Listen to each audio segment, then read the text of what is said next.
ጨዋ የሆነ ሰው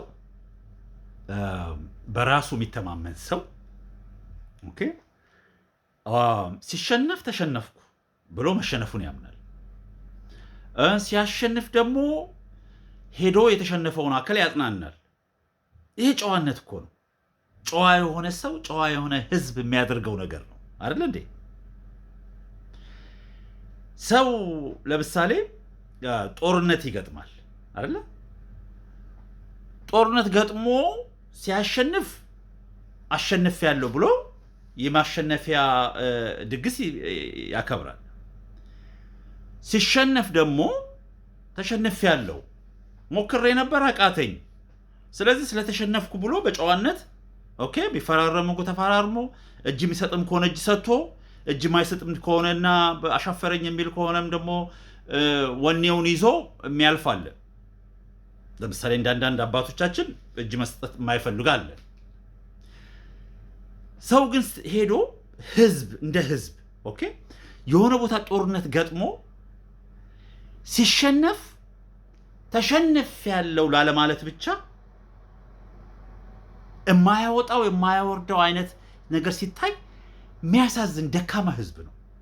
ደካማ ህዝብ እኮ ነው ስለሆነ ነው። አሁን ባለፈው አይታችኋል እንግዲህ ለመጀመሪያ ጊዜ ከሚሊዮን በላይ ቪው ያገኘ ቪዲዮ የሰራውላችሁ ሄዳችሁ ተመልከቱት።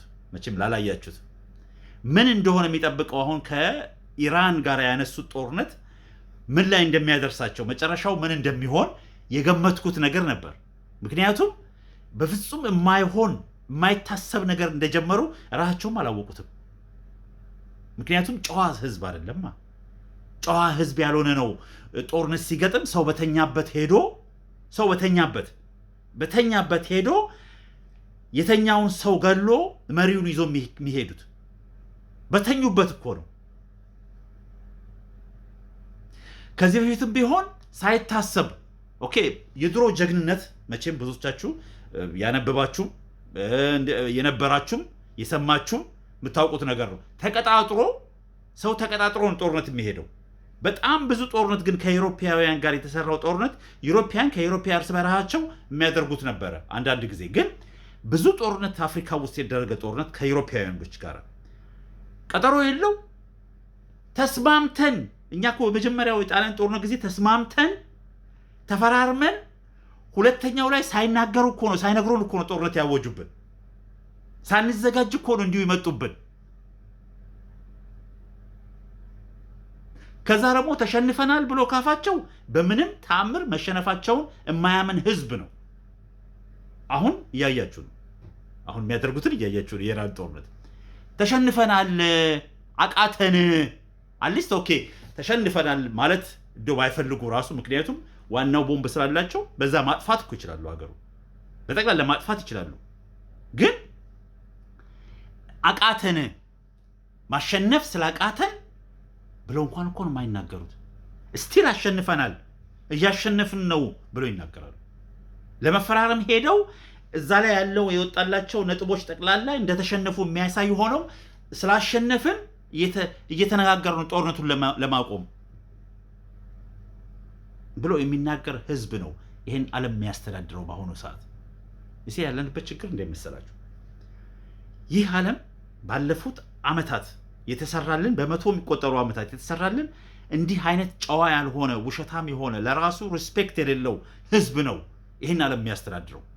እውነቱን መናገር የማይችል በጠቅላላ የሚሰራውን የሰራውን በደል አክሴፕት ማድረግ ወይ ደግሞ መቀበል ያልቻለ ህዝብ ያደረጉትን በደል በአሁኑ ሰዓት እንደው በሆነ ነገር ደልዘውት ቢጠፋ የሚመኝ ህዝብ ስቲል የሚያደርጉትን በደል እንደ ጀግንነት አድርገው የሚያቀርብ ህዝብ ጋር እኮ ነው ግፊት ውስጥ ያለ ነው። ከዚህ ህዝብ ጋር ነው አብረን እየኖርን ያለ ነው። እና እኔ ባለፈው ቪዲዮን ሰራላችሁ ከዛ የሚቀጥለውን ቪዲዮ ሰራላችሁ አስቤ ነበር፣ ግን ምንም ፖይንት የለውም። ለምን መሰላችሁ? እኛ ስለ እንደዚህ አይነት ነገር እንደውም መነጋገርም አያስፈልገንም። ምክንያቱም ራሳችንን ካለንበት ቦታ ለማውጣት ብዙ አይነት ነገር ስራ የሚጠብቀን ህዝቦች ነን። የአፍሪካ ህዝብ ሲባል አፍሪካ አንድ ሆና እንደ አንድ ያላሰበ ቀን መቼም ከድህነት አይወጣም። መቼም ከጎን አንዳንዶቻችን እንደው በለጸግን እንትን እያልን ልንል እኮ እንችላለን። የትም አንደርሳትም።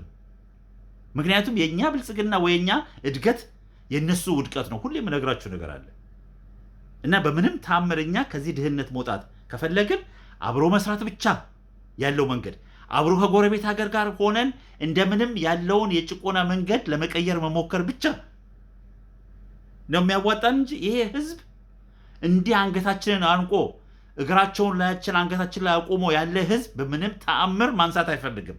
የኛ ጓደኞች እኮ ይመስላሉ አሁን ጓደኛንን ብለው ሊሰሩ ይመጣሉ። ለነሱ ማንኛውም ነገር ለኛ የሚያደርጉት ነገር ተበድረው ነው። ወይስ መንግስቶቻቸው ተበድረው ነው የሚያደርጉት፣ ወይም ደግሞ ኮርፖሬሽኖቻቸው ኩባንያዎቻቸው እኛን እየበዘበዙን ስለሆነ ማንኛውም የሚያስፈልገውን ወጪ የመንግስቶቻቸውን ወጪ መሸፈን ይችላሉ። ለኛ የሆነ ነገር ዳታ ብለው ወይ የሆነ ነገር ኢንቨስትመንት ብሎ የሚያደርጉትን ኮስሜቲክ የሆነ ነገር ነው እንጂ የኛን ህይወት የሚቀየር ነገር ወይ ደግሞ የኛን ካለንበት እንትን የሚያስወጣን ነገር በምንም ታምር መስራት አይፈልጉም። ከአብረን መተባበሩም አይፈልጉም። በጣም ነው የሚያሳዝነው። እኔ በጣም የገረመኝ ነገር እንዴት ሰው እሺ ተሸነፍኩ አይበሉ፣ አቅቶናልና በቃ ማቆም ፈልገናል እንስማማ አይሉም። እያሸነፍን ነው